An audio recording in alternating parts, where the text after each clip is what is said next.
Hi, welcome to Bearded Meeple. One of my earliest gaming memories, it's probably my brothers and I sitting around the table having my grandmother teach us Yahtzee. Today, we're going to take a look at a dice game for 2 to 4 people, ages 6 plus, and it plays anywhere from 25 to 40 minutes. All you have to do is roll your dice, match the price dice of the merchant, and you'll gain a product card for points. The thing is, you can cash in that card to influence other dice, gaining more points, hopefully enough to win. It's designed by Feder Sosnin and brought to us by Disruptive Inc. It's Dice Bazaar. Let's take a look at it. Each player will receive 6 dice of one color that coincides with your player board. The spaces on your player board will coincide with the price dice. If these match, you will obtain a product card. These are points, valued 1, 3, 5, and 8. The number of cards used is determined by the number of players. On the first 3 cards, you may cash a card in to alter one die up a level to gain additional points. Once any 2 piles are empty, the game is over. The player with the most points will win. Let's take a look at the game. We're set for a 2-player game. Green will go first. Let's say they've already rolled. We'll set the 1 and 4. It meets the requirements, so we obtain the card. Any used dice are set off to the side. We now have to re-roll the price dice for the ones. We reset the value. Now I can set any other dice if I choose, or I could stop. I'll set the 2, 5, and 6 to try to fulfill it on a later turn. If, for instance, I had rolled a 4 and a 6, I could complete this again and take the card.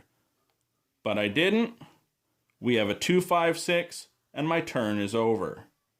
Now, on my next turn, I can roll all 3 of these dice, or take all my dice back to start a new turn fresh. Let's say the game has progressed. It's Green's turn, and they've rolled. They've rolled a 5 and a 3, but they haven't rolled a 2. So what they can do is they can cash in this card using 1 die to upgrade it to the next level, the orange teapot. So they cash in the card, they'll make this a 2, they fulfilled it, they now gain the card. These die are set aside, and they'll reset the value for the 3 cards.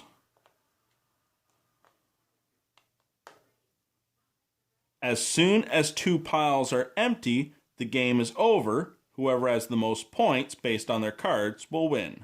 There are a couple of things to note. On their turn, blue rolled a 1 and a 3. They've placed the dice, attempting to fulfill it on a later turn. But let's say on Green's turn, they rolled the 1, 3, 4. They claim their card. Their dice are set aside.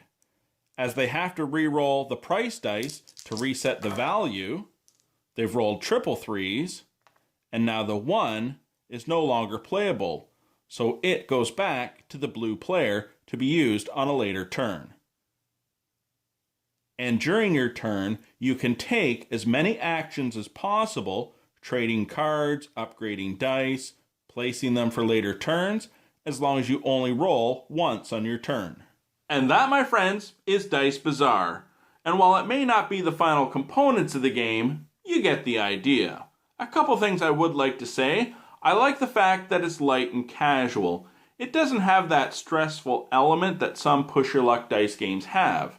And yes, while there are other dice matching for points games, I actually like this one a little bit better because of the cards. The fact that you can cash them in, upgrade dice for more points.